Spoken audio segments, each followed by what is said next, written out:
بڑا مبارک گھر ہے، اللہ ہم سب کو وہاں کی حاضری نصیب کریں۔ بھائی انسان کوشش کرتا رہے۔ بہت سے لوگ کہتے ہیں کہ مولانا ہم کہاں حج کے لیے جائیں گے، غریب آدمی ہے۔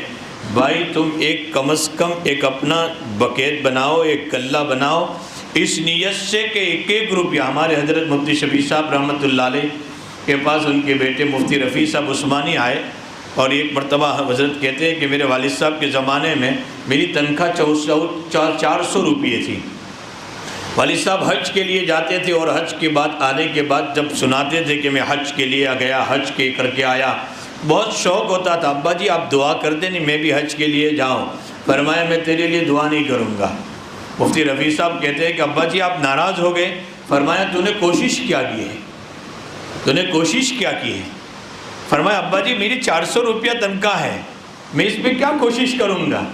میرے ابا جی نے فرمایا بیٹے تیری ایک بڑی بہن کا انتقال ہو گیا، وہ تجھ سے بھی زیادہ غریب تھی، جب اس کا انتقال ہو گیا تو انتقال کے بعد میں نے جب اس کا سامان اٹھایا تو اس کے سامان میں ایک ایونلپ تھا اور ایک چھوٹا سا پاکٹ رکھا ہوا تھا، اس پاکٹ پر لکھا ہوا تھا یہ حج کی تیاری کے لیے میں اس میں پیسے ڈالتی ہوں۔ کہاں ہر سال کے 1 روپیہ ڈالا ہوا تھا، 36 روپیے 36 سال میں اس نے ڈالے تھے، 48 سال میں انتقال ہوا، 36 سال تک کم از کم 1 روپیہ ڈالتی رہی، اللہ یہ کوشش کرتی ہوں تو حج کے لیے لے جانا۔ فرمایا جب انتقال ہوا اس کے بعد جہاں کہ میں حج کے لیے گیا، اس وقت تو بہت کم روپیوں میں حج ہوتا تھا، میں نے ایک آدمی کو مکے سے کہا بھائی میری بیٹی نے زندگی بھر کوشش کی ہے کہ میں بھی حج کے لیے جاؤں۔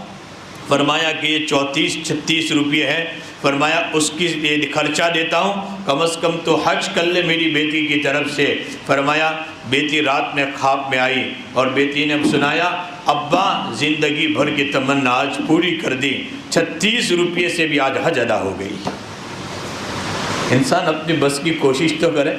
تو حضرت مفتی شفیع صاحب رحمۃ اللہ علیہ نے کہا بیٹے پہلے کوشش تو کر، تو نے کتنا روپیہ جمع کیا ہے؟ تیری 400 روپیے تنخواہ ہے، تو 5 روپیے تو حج کے لیے ڈال دیا کر، پھر اس مالک سے دعا کر، مالک خزانے غیب سے انتظام کرے گا، لیکن تیرے اندر حرمین شریفین کی طلب تو پیدا کر، تو طلب تو پیدا کر، پھر اس مالک سے دعا کرے گا، وہ مالک خزانے غیب سے انتظام کرتا ہے۔